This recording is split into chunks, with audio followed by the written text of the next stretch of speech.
Hello my dear friends, welcome back to my channel. അപ്പോൾ ഞാനിന്ന് വന്നിട്ടുള്ളത് അലോവേര ജെല്ല് വീട്ടിൽ എങ്ങനെ തയ്യാറാക്കാം എന്നതിനെ കുറിച്ചുള്ള ഡീറ്റെയിൽ ആയിട്ടുള്ള ഒരു വീഡിയോ ആയിട്ടാണ്. നമ്മുടെ പലരുടെയും വീട്ടിൽ കറ്റാർവാഴ ഉണ്ടെങ്കിലും പലർക്കും ഇതിനെക്കുറിച്ചുള്ള ബെനിഫിറ്റ്സ് ഒന്നും അറിയില്ല. എല്ലാവരെയും കുറിച്ചല്ല കേട്ടോ ഞാൻ പറഞ്ഞിട്ടുള്ളത്. ചില ആളുകൾക്ക് അറിയില്ല. എനിക്കറിയുന്ന ഒത്തിരി പേർക്കൊന്നും ഇതറിയാത്ത ആളുകളുണ്ട്. ഇതിനെക്കുറിച്ചുള്ള ബെനിഫിറ്റ്സ് എന്താണെന്ന്, ഈ കറ്റാർവാഴയുടെ ബെനിഫിറ്റ്സ് എന്താണെന്ന് അറിയാത്ത കുറേ ആൾക്കാർ എനിക്ക് പേഴ്സണലി അറിയാം. അതുകൊണ്ടാണ് പറയുന്നത്. അവർ വീട്ടിലൊക്കെ ഇത് തഴച്ച് വളർന്ന് നിന്ന് മുരടിച്ച് പഴുത്തൊക്കെ പോകുന്നൊരു സാഹചര്യം ഞാൻ കണ്ടിട്ടുണ്ട്. അപ്പോൾ ഞാൻ അവരോട് ചോദിക്കാറുണ്ട്, ഇത് ജെല്ലെടുത്ത് വെച്ചൂടെ, അതല്ലെങ്കിൽ തയ്യാറാക്കി വെച്ചൂടെ, അല്ലെങ്കിൽ ഇത് അങ്ങനെയൊക്കെ മെനക്കെടാൻ കുറച്ച് ബുദ്ധിമുട്ടാണെങ്കിൽ ഇത് തൊലിയൊക്കെ കളഞ്ഞ് മുറിച്ചെടുത്ത് കഴുകിയതിന് ശേഷം തൊലി കളഞ്ഞ് ഡയറക്റ്റ് ഫേസിലോ അല്ലെങ്കിൽ തലയോട്ടിയിലോ ഒക്കെ അപ്ലൈ ചെയ്താൽ ഒത്തിരിയേറെ നല്ല ഗുണം തരുന്ന ഒരു ഔഷധമാണ് കറ്റാർവാഴ. നമ്മൾ ഫേസിൽ അപ്ലൈ ചെയ്ത് കഴിഞ്ഞാൽ നമ്മൾ പിമ്പിൾസൊക്കെ വന്നിട്ടുള്ള കറുത്ത പാടുകൾ മാറാനും അതേപോലെ മുടി കൊഴിച്ചിൽ തടയാനൊക്കെ സഹായിക്കുന്ന ഒരു നല്ലൊരു ഔഷധ ഗുണമുള്ള ഒരു സസ്യമാണ് നമ്മളെ കറ്റാർവാഴ. അപ്പോൾ ഞാനിത് നമ്മളുടെ ബാൽക്കണിയിൽ തന്നെ ഉണ്ടാക്കിയിട്ടുള്ളതാണ് കേട്ടോ, ഈ അലോവേര മുറിച്ചെടുത്തിട്ടുള്ളത്. അപ്പോൾ നമ്മളിത് മുറിച്ച് കഴിഞ്ഞാൽ അതിൽ നിന്നൊരു യെല്ലോ കളറിലുള്ള ഒരു ലിക്വിഡ് വരാറുണ്ട്. അപ്പോൾ അത് നമുക്കൊന്ന് ഇതുപോലെ ചാരി വെച്ച് കഴിഞ്ഞാൽ നമുക്കത് കളഞ്ഞതിന് ശേഷം വേണം നമ്മൾ ഇതേപോലെ നന്നായിട്ട് വെള്ളം ഒഴിച്ചിട്ട് ഈ കറ്റാർവാഴ ഒന്ന് കഴുകിയെടുക്കാം. എന്നിട്ട് നമുക്ക് കറ്റാർവാഴ ജെല്ല് എങ്ങനെയാണ് തയ്യാറാക്കുന്നതെന്ന് നോക്കാം. ഞാൻ വളരെ നല്ലൊരു രീതിയിൽ നമ്മളെ സ്കിന്നിനൊക്കെ നന്നായിട്ട് ഉപകാരം ചെയ്യുന്ന രീതിയിലാണ് ഈ അലോവേര ജെല്ല് തയ്യാറാക്കുന്നത്. നല്ലവണ്ണം ഇതേപോലെ വെള്ളമൊഴിച്ച് കഴുകിയതിന് ശേഷം ഞാനൊരു കൊട്ടയിലാക്കി വെച്ചിട്ടുണ്ടായിരുന്നു. അപ്പോൾ അതിൻ്റെ വെള്ളമൊക്കെ നന്നായിട്ട് വാർന്നതിന് ശേഷം നമുക്കതിൻ്റെ ഉള്ളിൽ ജെല്ലെടുക്കാം.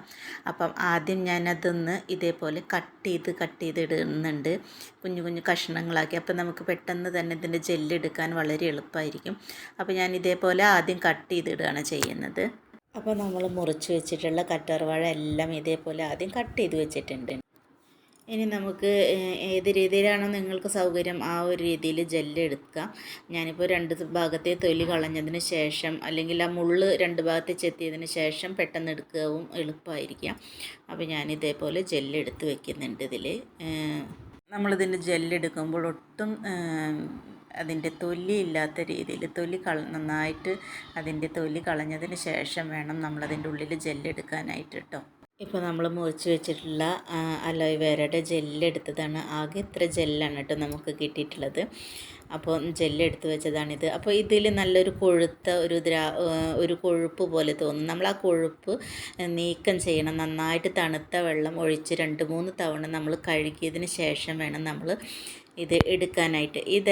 അങ്ങനെ എടുക്കാത്ത പക്ഷം നമ്മൾ എന്തെങ്കിലും, ചില ആൾക്കാർക്ക് ഇത് അപ്ലൈ ചെയ്യുമ്പോഴൊക്കെ ചൊറിച്ചിലുണ്ടാവാറുണ്ട് എന്നൊക്കെ പറയാറുണ്ട്. അത് ഇതിൻ്റെ ഈ ഒരു കൊഴുപ്പ് വെള്ളം നമ്മൾ നീക്കം ചെയ്യാതെ നമ്മൾ ഉപയോഗിക്കുന്നത് കൊണ്ടാണ് നമുക്ക് ചിലരുടെ സ്കിന്നിന് ഇത് ചൊറിച്ചിലുണ്ടാവും എന്നൊക്കെ പറയണത്. അപ്പോൾ അതുകൊണ്ടാണ് നമ്മൾ 2-3 പ്രാവശ്യം നല്ല തണുത്ത വെള്ളത്തിൽ കഴുകി ആ കൊഴുപ്പ് വെള്ളം നീക്കം ചെയ്തതിന് ശേഷമാണ് നമ്മളിത് മിക്സിയുടെ ജാറിൽ ഇതിൻ്റെ പൾപ്പ് അടിച്ചെടുക്കുന്നത്. ഇതിപ്പോൾ ഡയറക്റ്റ് അപ്ലൈ ചെയ്യുന്നവരാണെങ്കിൽ കൂടി നന്നായിട്ട് കഴുകി ഇതിൻ്റെ ജെല്ല് നമ്മൾ ഡയറക്റ്റ് അപ്ലൈ ചെയ്യുമല്ലോ. ചിലർ ഫേസിൽ ഇത് മസാജ് ചെയ്യാറുണ്ട് ഇതിൽ ജെല്ലെടുത്തിട്ട്. അങ്ങനെ അപ്ലൈ ചെയ്യുന്നവരാണെങ്കിൽ നന്നായിട്ട് അതിൻ്റെ കൊഴുപ്പ് വെള്ളം കളഞ്ഞതിന് ശേഷം മാത്രം ഡയറക്റ്റ് അപ്ലൈ ചെയ്ത് കൊടുക്കുക. അതല്ലെങ്കിൽ ചിലർക്ക് സ്കിന്നിന് ഇറിറ്റേഷൻ ഉണ്ടാവും. അപ്പോൾ ഈ ഒരു കൊഴുപ്പ് വെള്ളം നീക്കം ചെയ്യാത്തത് കൊണ്ടാണെന്ന് പ്രത്യേകം പിന്നെയും പറയുകയാണ് കേട്ടോ. അപ്പോൾ ഓർമ്മിപ്പിക്കാനായിട്ട് പറയുകയാണ്. അപ്പോൾ ഞാനിതിവിടെ തണുത്ത വെള്ളത്തിൽ 2-3 പ്രാവശ്യം നന്നായിട്ട് കഴുകി പിഴിഞ്ഞ് എടുത്ത് വെച്ചിട്ടുള്ളതാണിത്. ഇനി ഞാനിത് മിക്സിയുടെ ജാറിലേക്ക് ഇട്ട് കൊടുക്കുന്നുണ്ട്. ഇത് നന്നായിട്ട് അടിച്ചെടുക്കണം. നമ്മളിപ്പോൾ ഇത് അടിച്ചെടുക്കുമ്പോൾ ഒട്ടും വെള്ളമില്ലാതെ വേണം കേട്ടോ അടിച്ചെടുക്കാനായിട്ട്. എന്നിട്ട് ഞാനിപ്പോൾ ഈ അടിച്ചെടുത്തതിൽ നിന്ന് കുറച്ച് ഞാനൊരു ബൗളിലേക്ക് മാറ്റി വെച്ചിട്ടുണ്ട്. ബാക്കിയുള്ളതാണ് ഞാനൊരു പാനിലേക്ക് നന്നായിട്ട് അരിച്ചൊഴിക്കുന്നത്. നന്നായിട്ട് തന്നെ അരിച്ചൊഴിക്കണം കേട്ടോ. ഇതേപോലെ നമ്മളിപ്പോൾ അത് പാനിലേക്ക് ഒഴിക്കുന്നത് അത് നന്നായിട്ടൊന്ന് തിളപ്പിക്കണം. അതിന് വേണ്ടിയിട്ടാണ്. നമ്മളിപ്പോൾ ഇതേപോലെ നന്നായിട്ട് കണ്ണി അടുപ്പുള്ള അരിപ്പയിൽ വേണം അരിച്ചെടുക്കാനായിട്ട്. അല്ലെങ്കിൽ ഒരു കോട്ടൺ തുണി വെച്ച് അരിച്ചെടുത്താലും മതി. അരിച്ചപ്പോൾ നമുക്ക് ഇതിൻ്റെ അടിയിൽ കുറച്ച് കൊഴുപ്പ് പോലെ നല്ല കട്ടയായിട്ട് ഊർന്ന് വീഴാത്ത രീതിയിലുണ്ടാവും. അതൊന്നുകൂടി അടിച്ചതിന് ശേഷം ഞാൻ നേരത്തെ മാറ്റി വെച്ചു എന്ന് പറഞ്ഞല്ലോ, കുറച്ച് ഇതിൻ്റെ ജ്യൂസ് മാറ്റി വെച്ചു എന്ന് പറഞ്ഞല്ലോ. അപ്പോൾ അതിലേക്ക് ഇത് മാറ്റി വയ്ക്കാം. അത് നമുക്ക് പിന്നീട് ആവശ്യം വരും. ഇപ്പം നമ്മൾ പാനിലേക്ക് നമുക്ക് കിട്ടിയിട്ടുള്ളത്, അരിച്ച് കിട്ടിയിട്ടുള്ളത് വളരെ കുറച്ചാണ് കേട്ടോ. 2-4 ടീസ്പൂൺ മാത്രമേ, ടേബിൾ സ്പൂണുകൾ മാത്രമേ നമുക്ക് നമ്മൾ ഈ കറ്റാർ വാഴ അരിച്ചെടുത്തിട്ടുള്ളത്. ഇനി നമുക്ക് ഇത് സ്റ്റൗവിലേക്ക് വയ്ക്കാം. ഇപ്പം ഞാനിത് സ്റ്റൗവിലേക്ക് വെച്ചിട്ടുണ്ട്. ഇനി നമുക്ക് ഹൈ ഫ്ലെയിമിൽ തന്നെ ഇതൊന്ന് തിളപ്പിച്ചെടുക്കണം.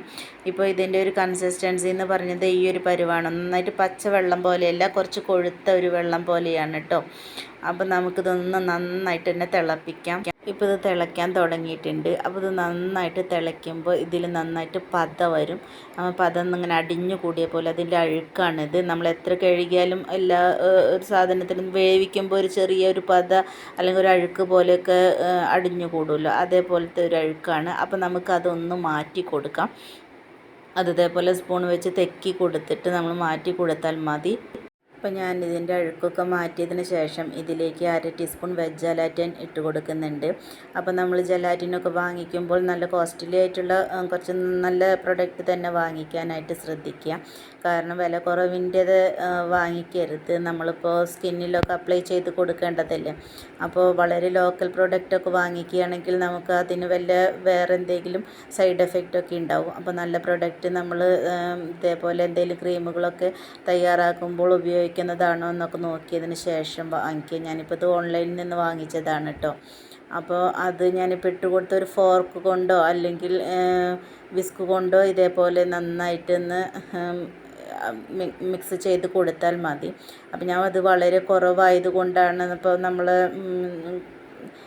അലോവേരയുടെ ജെല്ലാണെങ്കിലും വളരെ കുറവല്ലേ ഉള്ളൂ. അപ്പോൾ ഞാൻ അതുകൊണ്ടാണ് വിസ്ക് എടുക്കാതിരുന്നത്.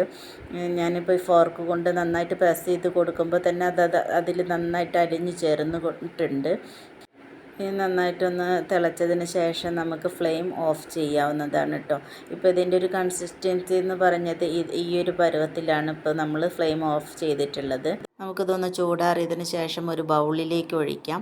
ബൗളിൽ ഒഴിച്ചതിന് ശേഷം ഇതിലേക്ക് ഒരു 1/2 ടീസ്പൂണോളം സ്വീറ്റ് ആൽമണ്ട് ഓയിലാണ് ഞാൻ ചേർത്ത് കൊടുക്കുന്നത്. കൂടാതെ ഇതിലേക്ക് ശുദ്ധമായ കോക്കനട്ട് ഓയിൽ ഒരു 3/4 ടീസ്പൂണോളം കൂടി ചേർത്ത് കൊടുത്തിട്ട് നന്നായിട്ടൊന്ന് മിക്സ് ചെയ്ത് കൊടുക്കുക. ഞാൻ നേരത്തെ ഒരു കാര്യം പറയാൻ വിട്ടുപോയത് എന്താണെന്ന് വെച്ചാൽ, നമുക്ക് ജലാറ്റിൻ ആവശ്യമില്ലാത്തവർക്ക് അത് ഒഴിവാക്കാവുന്നതാണ്. നമ്മൾ ജലാറ്റിൻ ചേർത്ത് കൊടുക്കുന്നത് നമുക്കൊരു ക്രീമി ടെക്സ്ചർ, ഈ അലോവേര ജെല്ലിനൊരു ക്രീമി ടെക്സ്ചർ ഉണ്ടല്ലോ, അത് കിട്ടുന്നതിന് വേണ്ടിയിട്ടാണ് നമ്മൾ ഈ ജലാറ്റിൻ ചേർത്ത് കൊടുക്കുന്നത്. അത് വേണ്ടാത്തവരാണെങ്കിൽ അത് ചേർക്കണമെന്നില്ല. അല്ലാതെ ഈ ഒരു വെള്ളം പോലെ ഒരു പരുവത്തിലാണ് അപ്ലൈ ചെയ്യാൻ ഇഷ്ടമുള്ളവർ അങ്ങനെ ചേർത്ത് കൊടുത്താൽ മതി കേട്ടോ. ഞാനിപ്പോൾ അങ്ങനെ ഒരു ക്രീമി ടെക്സ്ചർ കിട്ടുന്നതിനായിട്ടാണ് ഞാൻ അങ്ങനെ ചേർത്ത് കൊടുത്തിട്ടുള്ളത്. ജലാറ്റിന് പകരം സാന്തം ഗം ഉപയോഗിച്ചാലും നമുക്കൊരു ക്രീമി ടെക്സ്ചർ കിട്ടുന്നതാണ് കേട്ടോ. ഇനിയിപ്പോൾ ഞാനിതിലേക്ക് ചേർത്ത് കൊടുക്കുന്നത് 2 വിറ്റാമിൻ ഇ ക്യാപ്സൂൾസാണ്. അപ്പോൾ നമുക്ക് മെഡിക്കൽ ഷോപ്പിൽ നിന്നൊക്കെ അത് അവൈലബിൾ ആണ്. നമുക്ക് ഇതിപ്പോൾ സ്കിൻ കെയറിങ്ങിനൊക്കെ ഒത്തിരി ഉപകാരപ്രദമായിട്ടുള്ളതാണ് നമ്മുടെ വിറ്റാമിൻ ഇ ക്യാപ്സൂൾ. സ്കിന്നിന് മാത്രമല്ല കേട്ടോ, ഹെയറിനും വളരെയധികം ഗുണം ചെയ്യുന്ന ഒരു ക്യാപ്സൂളാണിത്. ഇത് ഡയറക്റ്റ് അപ്ലൈ ചെയ്യാതെ ഇതേപോലെ നമ്മൾ എന്തിലെങ്കിലുമൊക്കെ ചേർത്തതിന് ശേഷം സ്കിന്നിലോ തലയോട്ടിയിലൊക്കെ അപ്ലൈ ചെയ്ത് കഴിഞ്ഞാൽ വളരെയധികം ഗുണം ചെയ്യുന്ന ഒരു ക്യാപ്സൂളാണ്. ക്യാപ്സൂൾ പൊട്ടിച്ചൊഴിച്ചതിന് ശേഷം നന്നായിട്ട് മിക്സ് ചെയ്ത് കൊടുക്കുക. മിക്സ് ചെയ്തതിന് ശേഷം ഞാനിതിലേക്ക് ചേർത്ത് കൊടുക്കുന്നത് ഒരു പിഞ്ച് കസ്തൂരി മഞ്ഞളാണ് കേട്ടോ ചേർക്കുന്നത്. നമ്മുടെ മുഖകാന്തി വർദ്ധിക്കാനും നിറം വയ്ക്കാനും ഒക്കെ നല്ലൊരു ഗുണം കിട്ടുന്നതാണ്. നമ്മുടെ കസ്തൂരി മഞ്ഞളിൻ്റെ പൊടിയൊക്കെ നമ്മൾ യൂസ് ചെയ്യാറുണ്ടല്ലേ, മുഖത്തൊക്കെ അപ്ലൈ ചെയ്ത് കൊടുക്കാറുണ്ട്. അതും കൂടി ചേർത്തതിന് ശേഷം നന്നായിട്ട് തന്നെ മിക്സ് ചെയ്ത് കൊടുക്കുക. ഇനി നമുക്കിതൊന്ന് തണുക്കാനായിട്ട് വയ്ക്കാം. ഇതിപ്പോൾ തണുക്കാനായിട്ട് ഞാൻ ഫ്രിഡ്ജിലോട്ടാണ് വെച്ചിട്ടുണ്ടായിരുന്നത്. അപ്പോൾ അത് തണുത്തതിന് ശേഷം ഇതിൻ്റെ ഒരു ടെക്സ്ചർ എന്ന് പറഞ്ഞത് ഈ ഒരു പരുവത്തിലാണ് കേട്ടോ. ഈ ഒരു പരുവത്തിലാണ്. ഞാനിപ്പോൾ മറ്റൊരു ബൗളിൽ എടുത്ത് വെച്ചിട്ടുള്ളത്, ഞാൻ നേരത്തെ പറഞ്ഞല്ലോ, നേരത്തെ കറ്റാർവാഴയുടെ ജെല്ല് നമ്മൾ അടിച്ച് വെച്ചിട്ടുള്ളത് പകുതി ഞാൻ വേറൊരു ബൗളിലാക്കി വെച്ചിട്ടുണ്ടെന്ന് പറഞ്ഞല്ലോ. അപ്പോൾ അത് ഞാൻ എടുത്ത് വെച്ചതാണിത്. അപ്പോൾ അതിൻ്റെ മുകളിലുള്ള ആ പതയൊക്കെ ഒന്ന് നീക്കി കൊടുത്തതിന് ശേഷം നമുക്ക് ഇതിലേക്ക് ഇത് രണ്ടും കൂടിയിട്ടൊന്ന് മിക്സ് ചെയ്ത് കൊടുക്കാം. ഇതേപോലെ ആ പതയൊന്ന് മുകളിലത്തെ പത നീക്കി കൊടുക്കാം കേട്ടോ. അപ്പോൾ ഞാനിതിൽ പതയെല്ലാം മാറ്റിയതിന് ശേഷം രണ്ടും കൂടി ഒരു ബൗളിലേക്ക് ആക്കിയിട്ടിട്ട് ഇനി നന്നായിട്ട് തന്നെ മിക്സ് ചെയ്ത് കൊടുക്കണം. നന്നായിട്ട് തന്നെ മിക്സ് ചെയ്താൽ ആ ജെല്ല് പോലുള്ളത് നമ്മുടെ കറ്റാർവാഴ ജ്യൂസിൽ നന്നായിട്ട് മിക്സ് ആവുകയുള്ളൂ. നന്നായിട്ട് തന്നെ മിക്സ് ചെയ്യുക. കുറച്ച് സമയമൊക്കെ എടുത്തിട്ട് വേണം മിക്സാക്കി കൊടുക്കാൻ. വിസ്ക് ഉപയോഗിച്ചാലും മതി. അപ്പോൾ ഞാനൊരു ചെറിയ ബൗളായതുകൊണ്ടാണ് ഞാനിപ്പോൾ ടീസ്പൂൺ വെച്ചിട്ട് നന്നായിട്ട് തന്നെ ഇത് മിക്സ് ചെയ്ത് കൊടുത്തിട്ടുണ്ട്. മിക്സ് ചെയ്തതിന് ശേഷം ഇതേപോലെ എയർ ടൈറ്റ് ആയിട്ടുള്ള ഒരു കണ്ടെയ്നർ എടുക്കുക. വളരെ ചെറിയതായതുകൊണ്ട് അത് നിറഞ്ഞു. അപ്പോൾ ഞാൻ വേറെ ഒരു ക്രീമിൻ്റെ ഒരു കണ്ടെയ്നർ കൂടി എടുക്കുന്നുണ്ട്. എന്നിട്ട് നമുക്ക് നന്നായിട്ട് അടച്ച് ഫ്രിഡ്ജിലേക്ക് വയ്ക്കാം.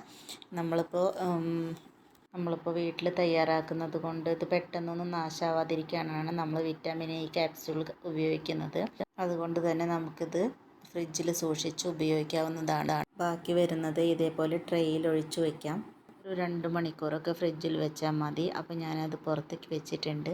ഇപ്പോൾ നമ്മുടെ അലോവേര ജെല്ല്, പ്യുവറായിട്ടുള്ള അലോവേര ജെല്ല് ഇവിടെ റെഡി ആയിട്ടുണ്ട്. നമ്മളിപ്പോൾ അധികം പ്രിസർവേറ്റീവ്സ് ഒന്നും ഇതിൽ ഉപയോഗിക്കുന്നില്ല. അതുകൊണ്ട് തന്നെ വളരെ നല്ലൊരു അലോവേര ജെല്ലാണിത്. ഇപ്പം നമ്മൾ 2 മണിക്കൂർ ഫ്രിഡ്ജിൽ വെച്ചതിന് ശേഷം ഞാൻ നിങ്ങൾക്ക് കാണിച്ചു തരാനായിട്ട് എടുത്തതാണ്. നല്ലൊരു ക്രീമി ടെക്സ്ചർ തന്നെയാണ്. നമുക്കിത് മോയ്സ്ചറൈസറായിട്ട് ഉപയോഗിക്കാം. അതുപോലെയുള്ള മുഖത്തെ കരിവാളിപ്പ്, കറുത്ത പാടുകൾ, അതേപോലെ പൊള്ളലേറ്റുള്ള ഭാഗത്തുള്ള കറുപ്പൊക്കെ മാറ്റാനായിട്ട് നന്നായിട്ട് ഗുണം ചെയ്യുന്നതാണ് ഈ അലോവേര ജെല്ല്. ഒരു 5-6 ദിവസത്തിന് ശേഷം തന്നെ നമുക്കിത് പുരട്ടി കഴിഞ്ഞാൽ നമുക്കതിൻ്റെ മാറ്റം മനസ്സിലാവും. ഇത് നമുക്ക് നല്ലൊരു നൈറ്റ് ക്രീമൊക്കെ ആയിട്ട് ഉപയോഗിക്കാം. നിങ്ങളുടെ വീട്ടിലൊക്കെ കറ്റാർവാഴ ഉള്ളവരാണെങ്കിൽ ഇതേപോലെയൊക്കെ ജെല്ലുണ്ടാക്കി ഫ്രിഡ്ജിൽ സൂക്ഷിച്ച് കഴിഞ്ഞാൽ നമ്മളധികം പ്രിസർവേറ്റീവ്സ് ഒന്നും ഉപയോഗിക്കാത്തത് കൊണ്ട് നമുക്ക് യാതൊരു സൈഡ് എഫക്റ്റും ഉണ്ടാവില്ല. ഒക്കെ നമ്മുടെ ശരീരത്തിന് അല്ലെങ്കിൽ സ്കിന്നിന് ഉപകാരപ്രദമായിട്ടുള്ള സംഭവങ്ങൾ മാത്രമാണ് നമ്മളിതിൽ ഉപയോഗിച്ചിട്ടുള്ളത്. ഒട്ടേറെ അധികം ബെനിഫിറ്റ്സ് ഉള്ള ഒരു ജെല്ലാണിത്. നമ്മുടെ മുഖം കണ്ണാടി പോലെ തിളങ്ങുക എന്നൊക്കെ പറയില്ല, അതേപോലെ നല്ലൊരു ഗ്ലോ കിട്ടാനായിട്ട് ഉപയോഗിക്കുന്ന നല്ലൊരു ജെല്ലാണ് കേട്ടോ ഇത്. അപ്പോൾ നിങ്ങൾക്ക് എല്ലാവർക്കും എൻ്റെ വീഡിയോ ഇഷ്ടമായിട്ടുണ്ടാവുമെന്ന് കരുതുന്നു. ഇഷ്ടമായ ലൈക്ക് ചെയ്യാനും ഷെയർ ചെയ്യാനും കമൻറ്റ് ചെയ്യാനും മറക്കരുത്. കൂടാതെ സബ്സ്ക്രൈബ് ചെയ്യാനും, സബ്സ്ക്രൈബ് ചെയ്ത് തൊട്ടടുത്തുള്ള ബെല്ലൈക്കൻ കൂടി പ്രസ് ചെയ്ത് അതിൽ ഓൾ എന്ന ഓപ്ഷൻ എനേബിൾ ചെയ്താൽ മാത്രമേ ഞാനിടുന്ന എല്ലാ വീഡിയോസും നിങ്ങൾക്ക് നോട്ടിഫിക്കേഷനായിട്ട് ലഭിക്കുകയുള്ളൂ. അപ്പോൾ താങ്ക്സ് ഓൾ.